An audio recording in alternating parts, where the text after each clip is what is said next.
Assalamualaikum warahmatullahi wabarakatuh. Perkenalkan, kita dari kelompok 6 di sini kita ingin menjelaskan tentang jurnal penutup untuk pemenuhan tugas akhir dari praktikum akuntansi. Nah, sebelumnya perkenalkan, saya Solo Faditullah dengan NIM akhir 377. Saya Asya Madani dengan NIM akhir 360. Saya Ihsan Duri Panestika dengan NIM akhir 358. Saya Artika Rafa Salikuita dengan NIM akhir 42. Saya Narsji Ali dengan NIM akhir 363. Nah, untuk materi pertama akan dijelaskan oleh saya. Bisa di next. Nah, sebelum itu ada yang tahu nggak apa itu jurnal penutup? Jadi, jurnal penutup atau closing entries adalah jurnal yang digunakan untuk menutup atau menghapus saldo dari akun nominal. Akun nominal itu apa aja? Ada beban, pendapatan, dan juga pride. Nah, itu tuh kita harus menghapuskan pada akhir periode akuntansi karena saldo tersebut tuh sudah tidak relevan lagi pada periode akuntansi tersebut. Bisa di next. Nah, di sini ada 4 tujuan. Yang pertama itu mengembalikan saldo akun nominal menjadi 0 untuk periode baru. Nah, saldo akun nominal itu apa? Saldo akun nominal itu berupa pendapatan, beban, dan juga pride. Kenapa harus kita nolkan? Agar perusahaan itu tuh mengetahui dan juga mencerminkan dari modal aslinya tuh berapa. Jadi kita tuh mengetahui dari perusahaan tersebut itu tuh laba atau rugi. Nah, nantinya juga dari periode selanjutnya itu tuh kita tuh bisa berdiri sendiri tanpa adanya pendapatan atau beban. Yang nama lainnya adalah periodic assumption. Selanjutnya tuh ada transfer laba atau rugi bersih ke modal pemilik. Nah, setelah pendapatan dan beban ditutup, nantinya nominal tersebut akan dipindahkan ke modal karena untuk mengupdate saldo yang telah ada begitu. Selanjutnya itu ada menyusun saldo awal atau opening balance yang benar untuk periode selanjutnya. Jadi setelah ditutup, kita tuh hanya mempunyai akun real. Akun real itu ada apa aja sih? Ada saldo aset, saldo utang, dan juga saldo modal. Nah, nantinya di opening balance kita tuh hanya menghitung dari ketiga saldo tersebut. Jadi tiga saldo tersebut tuh hanya mencerminkan modal asli si pemiliknya. Selanjutnya tuh ada memastikan laporan keuangan mencerminkan hasil operasi yang tetap selama satu periode. Nah, setelah itu tuh kan kita mengetahui untuk pendapatan dan juga beban tuh setelah ditutup, jadi kan akunnya menjadi 0, terus juga kita tuh menutup menjadi akun prime, dan juga modal itu tuh sudah terupdate menjadi yang terbaru dan juga sudah ditutup di jurnal penutup tersebut. Nah, di sini tuh kita ada proses dari jurnal penutup.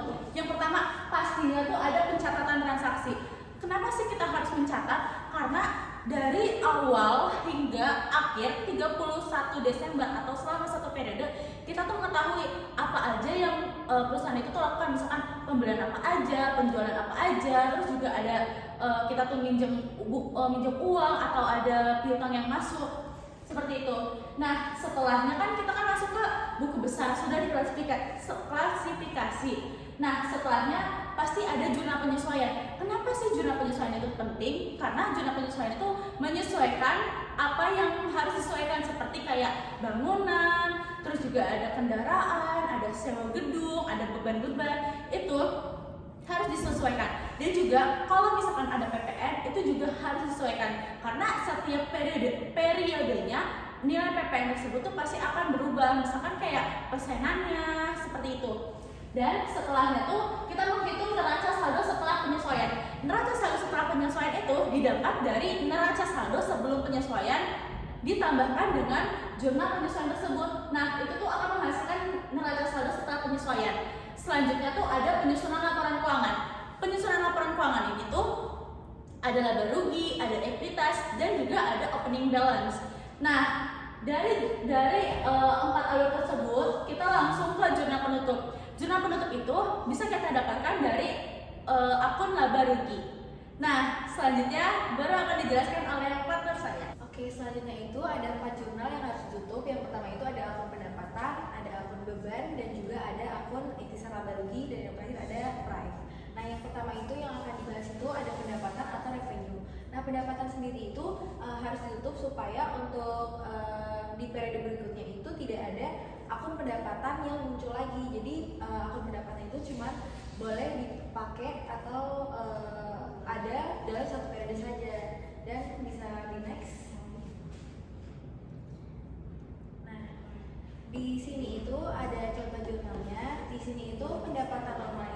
bersaldo di kredit. Jadi kalau misalkan buat menutupnya itu harus di debit. Jadi kalau misalkan dipindahkan ke ikhtisar laba rugi nanti saldonya itu kembali ke 0. Dan tujuannya sendiri itu kenapa harus ditutup itu tuh karena supaya periode berikutnya itu gak kecampur sama periode berjalan. Di sini tuh ada contoh jurnalnya, ada beberapa akun nih. Ada yang pertama itu ada pendapatan jasa di debit, dan juga ada pendapatan bunga di debit, dan pendapatan lain-lainnya juga di debit. Dan untuk tutupnya itu ada nama akun ikhtisar laba rugi di kredit. Selanjutnya mungkin di sini itu yang kedua tuh ada akun beban atau expense. Di sini itu akun beban itu seperti misal kayak gaji, beban sewa, terus beban listrik dan lainnya itu juga perlu ditutup ke akhir periode saja karena supaya tidak mengganggu ke periode selanjutnya. Bisa di next lagi. Di sini juga ada contoh jurnalnya. Jadi kalau misalkan beban itu saldo normalnya itu di debit, kebalikan dari pendapatan tadi. Jadi buat penutupannya itu harus ditaruh di kredit dan kemudian baru dipindahkan ke ikhtisar laba rugi supaya perhitungannya itu di periode selanjutnya tuh kembali ke 0 lagi. Di sini ada beberapa contoh nama akunnya. Yang pertama ada ikhtisar laba rugi di debit, dan selanjutnya itu ada beban bunga, beban listrik dan beban lainnya itu di kredit. Baik, selanjutnya kita masuk ke akun laba rugi ke akun modal.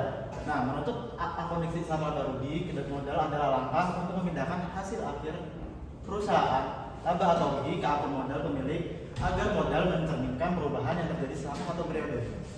Berikutnya ada syarat catatan. Nah, baik, kita ke kondisi di mana jika perusahaan laba. Di sini ada 3 kondisi, yaitu laba berarti pendapatan lebih besar daripada beban. Dan yang kedua, saldo ikhtisar laba rugi berada di kredit sehingga untuk menutupnya harus di debit. Berikutnya ada kemudian pindahkan ke akun modal di kredit. Nah, di sini kenapa sih modal bertambah? Nah, modal bertambah itu karena perusahaan menghasilkan keuntungan dari pendapatan yang diterima perusahaan satu periode tersebut.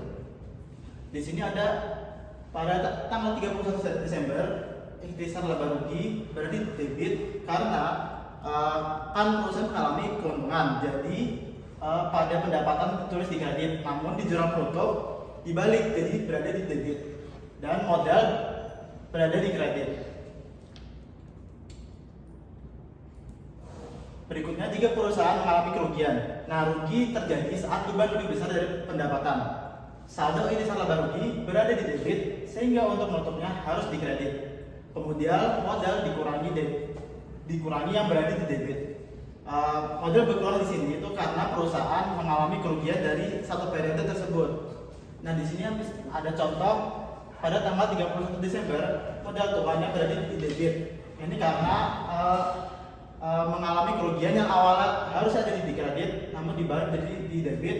Dan ikhtisar laba rugi jika keuntungan itu ada di debit, di sini dibalik, maka di kredit yaitu ikhtisar laba rugi.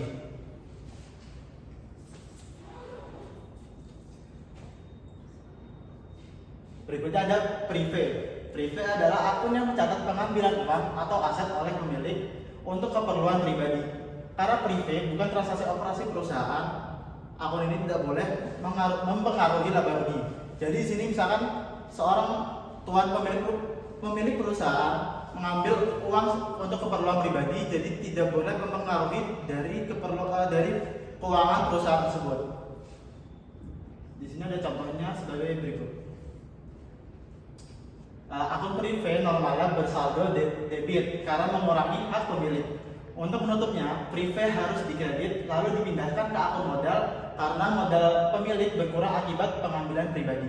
Nah, di sini ada sebagai contoh tanggal 31 Desember modal tuan berada di debit dan prive ada di kredit. Nah, prive di kredit itu karena yang seharusnya ada di debit sebagai pengeluaran di jurnal penutup menjadi dibalik dan menjadi di bagian kredit. Oke, selanjutnya akan dijelaskan oleh aku. Ini ada ketika perusahaan dagang menutup akun pada ikhtisar laba rugi. Di sini tuh ada data-data akumulasi satu periode perusahaan tersebut. Yang pertama itu ada penjualan sebesar 100 juta, retur penjualan sebesar 2 juta, potongan penjualan sebesar 1 juta, dan ada pembelian sebesar 50 juta, retur pembelian sebesar 3 juta, potongan pembelian sebesar 2 juta, beban operasional yang terdiri dari beban gaji sebesar 7 juta, beban listrik sebesar 1.500.000 dan proyek sebesar 4 juta. Di sini ada jurnalnya, mencatatnya tuh ini di sini. Kan tadi udah dijelasin ya kalau misalnya jurnal penutup itu membalikan akun yang ada di debit menjadi di kredit dan yang di kredit menjadi di debit. Sini yang pertama ada penjualan. Ini pendapatan terdiri dari akun-akun yang terlibat itu ada penjualan sebesar 100 juta, bisa dilihat dari sini. Retur pembelian sebesar 3 juta dari sini dan potongan pembelian sebesar 2 juta. Di sini kisah laba ruginya berada di kredit karena ini akun-akun pendapatan. Selanjutnya akan jurnal akun-akun beban. Yang pertama itu ada pembelian sebesar 50 juta ada di kredit, retur penjualan sebesar 2 juta di kredit, potongan penjualan sebesar 1 juta di kredit, beban gaji sebesar 7 juta di kredit, dan beban listrik sebesar 1.500.000 di kredit. Dijumlahkan itu hasilnya 61.500.000 berada di debit karena ini akun-akun beban. Terus di sini ikhtisar laba rugi di debit dan modal di kredit karena tadi berdasarkan penjelasan yang di awal kalau laba itu modalnya berada di kredit. Di sini bisa tahu laba dan jumlah ini tuh tahu dari mana? Ini menghitung dari hasil pendapatan dikurang beban. 105 juta dikurangi dengan 61.500. Selanjutnya ada Thrive. Jurnalnya itu modal sebesar 4 juta di debit dan Thrive sebesar 4 juta di kredit. Next slide. Karena tadi berdasarkan ikhtisar laba rugi, sekarang akan menutup akun pada HPP.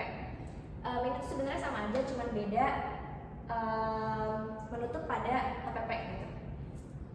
Datanya juga masih sama, langsung ke jurnalnya aja. Yang pertama ini ada penjualan. Penjualan itu jurnalnya ada penjualan sebesar 100 juta dan ikhtisar laba rugi yang tadi di awal juga sebesar 100 juta. Sini akun beban terdiri dari retur penjualan, potongan penjualan, beban gaji dan beban listrik sebesar 2 juta, 1 juta, 7 juta dan 1.500.000 lalu diakumulasikan sebesar 11.500.000. Lalu menutup akun pembelian pada HPP sebesar 50 juta.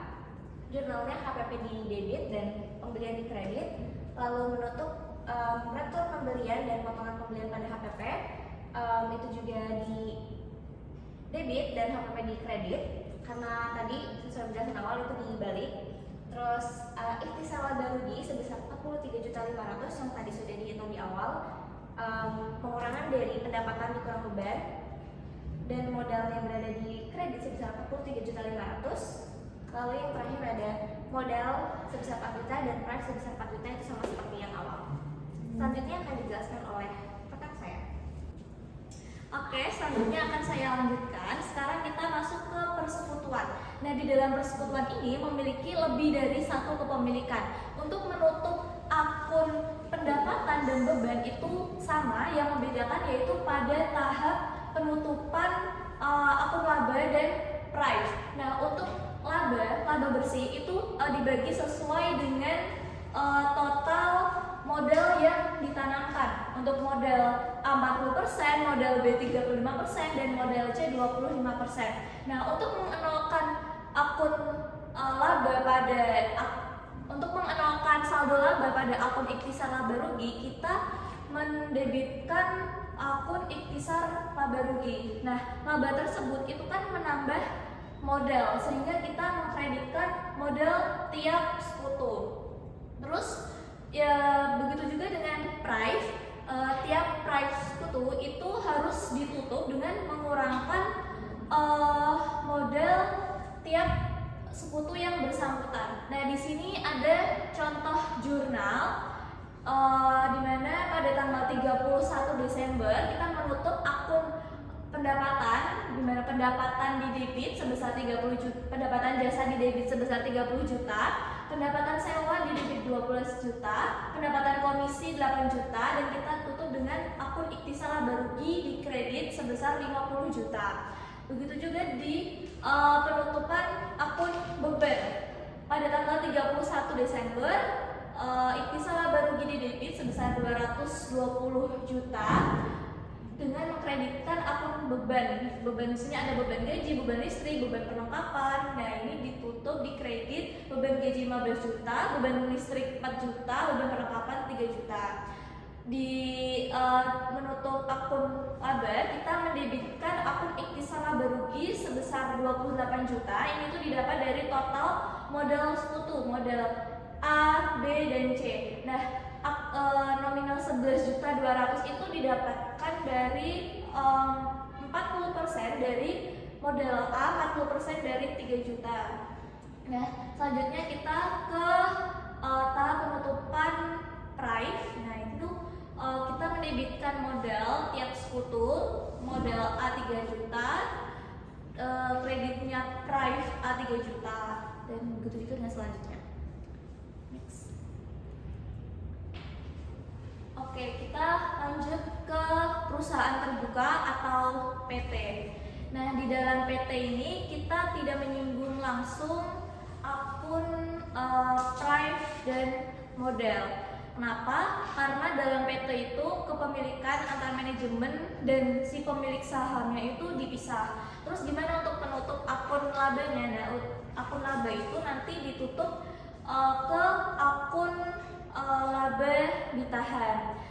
Kenapa? Karena laba di PT ini itu nggak langsung menambah modal secara instan, tapi laba itu tuh ditahan oleh manajemen, dimasukkan ke dalam laba ditahan, yang mana akun itu nantinya itu dipakai untuk ekspansi atau modal kerja masa yang akan mendatang gitu. Terus untuk price, nah price itu si pemilik saham itu nggak bisa ngambil uang kas seenaknya. Jadi nanti dari manajemen itu akan kasihnya dalam bentuk dividen. Nah, untuk contohnya di sini pada tanggal 31 Desember untuk menutup akun pendapatan itu sama, kita mendebitkan akun pendapatan dan mengkreditkan akun ikhtisar laba rugi. Di beban juga sama, kita mendebitkan akun ikhtisar laba rugi dan mengkreditkan akun beban. Nah, di sini yang membedakan ini di menutup akun laba dengan mendebitkan akun ikhtisar laba rugi sebesar 75 juta. Di sini labanya tertera di 75 juta dan mengkreditkan laba ditahan, bukan mengkreditkan modal sebesar 75 juta. Terus pada tanggal 31 Desember kita mendebitkan akun laba ditahan sebesar 20 juta karena dividen yang dibagikan itu akan mengurangi laba ditahan dan mengkreditkan akun dividen sebesar 20 juta. Next. Oke, dapat disimpulkan pada materi hari ini yaitu jurnal penutup adalah proses akhir periode akuntansi yang digunakan untuk menutup akun sementara seperti pendapatan, beban, ikhtisar laba rugi, dan juga price supaya saldonya itu kembali nol untuk menyiapkan saldo awal yang benar untuk periode selanjutnya. Nah, alurnya itu dimulai dari menutup seluruh pendapatan ke ikhtisar laba rugi, menutup seluruh beban, memindahkan selisihnya sebagai laba atau rugi modal, lalu menutup price sebagai pengurang modal. Dari proses ini modal pemilik diperbarui sesuai kinerja perusahaan. Laporan keuangan tiap periode itu tetap bersih dan terpisah, serta memastikan bahwa pencatatan keuangan periode berikutnya dimulai dari saldo yang benar. Oke, cukup sekian pemaparan dari kelompok kami. Mohon maaf jika ada salah kata dan perbuatan. Wassalamualaikum warahmatullahi wabarakatuh.